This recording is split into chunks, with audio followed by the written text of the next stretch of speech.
बिस्मिल्लाहिर्रहमानिर्रहीम। शुरू अल्लाह जे बाबरकत नाले सां जेको निहायत ई रहम वारो करम वारो आहे। रहमान आहे, रहीम आहे, जेको असांजे दिलनि जा राज़ ख़ूब ॼाणे थो। दोस्तो, ख़ुशियूं असां खां एतिरो परे आहिनि,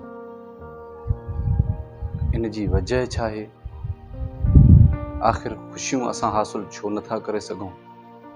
इन बाबति अॼु हिकु तव्हांजी रहनुमाई कंदड़ वीडियो तव्हां सां शेयर थो कयां। उमेद त तव्हांखे पसंदि ज़रूर ईंदो। हिकिड़ो माहिर नफ़्सियात हिकिड़े कॉलेज में आयो, जंहिं उन शागिर्दनि जी टेस्ट वठण लाइ सोचियो। उन खोड़ सारा फूकणा घुराया, उन सभिनी में हवा भराए ऐं सभिनी खे मार्कर पेन हथ में ॾेई शागिर्दनि खे चयईं त तव्हां हिकु हिकु फूकियल फूकणे ते पंहिंजो नालो लिखो। उन सॼे स्कूल जे शागिर्दनि उन फूकियल फूकणे ते पंहिंजे मार्कर पेन सां नाला लिखिया ऐं उन माहिर नफ़्सियात जेको हिननि जी टेस्ट वठणु पियो चाहे, उन हिकिड़े कमरे में सभिनी फूकणनि खे गॾु करण लाइ चयो। जॾहिं सभु फूकणा उन में शागिर्दनि रखिया त हिननि खे इजाज़त मिली शागिर्दनि खे त इन मां पंहिंजे नाले जो हर को फूकणो खणी अचे ऐं 5 मिंट टाइम आहे।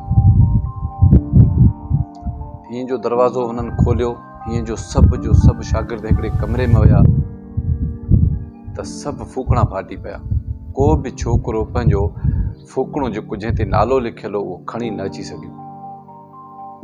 हुन माहिर नफ़्सियात वरी इहो किस्सो ॿीहर दोहरायो। वरी हुन ढेर सारा फूकणा घुराया, सभिनी में हवा भराए, वरी सभिनी खे मार्कर पेन ॾेई चयईं त सभु हिन ते पंहिंजा नाला लिखो।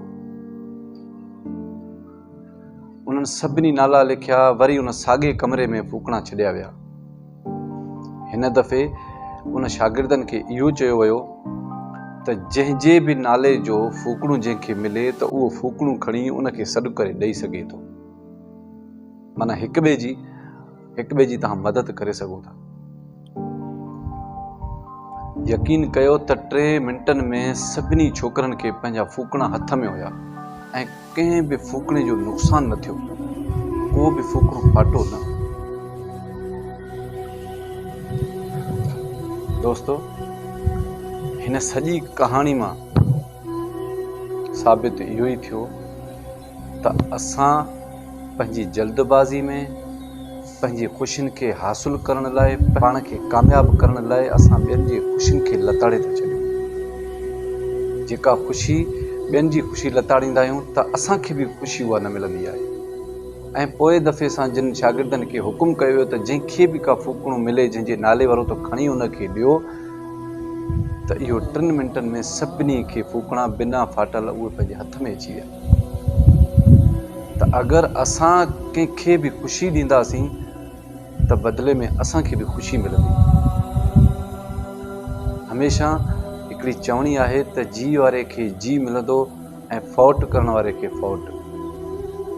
जेको माण्हू पोखींदो सो ई लुणंदो। जल्दबाज़ी करण सां, असां ॿियनि जी ख़ुशियुनि खे धाड़ा हणण सां यकीन कयो त असां खां ख़ुशियूं केतिरा मील परे हलियो वेंदो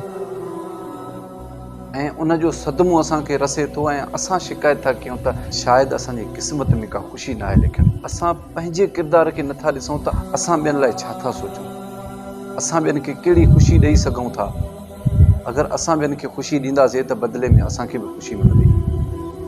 तव्हां अगरि कंहिंखे का तकलीफ़ न ॾींदव त तव्हांखे का तकलीफ़ न मिलंदी। अगरि तव्हां कंहिंखे ख़ुशी न ॾींदव त तव्हांखे ख़ुशी न मिलंदी। तव्हां कंहिंखां सुकून खसींदव त तव्हांजो सुकून खसबो। तव्हां कंहिंजी इज़त में हथु विझंदव त तव्हांजी इज़त बर्बाद थी वेंदी। इन शिकायतनि खे छॾियो त असांजी क़िस्मत में ख़ुशी कोन्हे। तव्हांजे किरदार जे करे तव्हां ॾिसो त को बेसुकून त नथो थिए।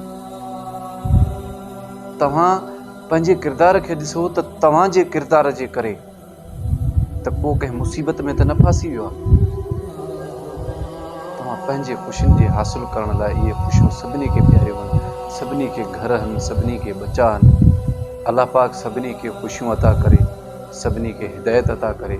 जेके बि रस्ते तां लथल आहिनि अलाह पाक उन्हनि खे बि पंहिंजो सिधो रस्तो ॾेखारे। मुंहिंजे लाइ बि दुआ कंदा। मुंहिंजो वीडियो पसंदि अचे त शेयर ज़रूरु कजो। अलाह ने कबा।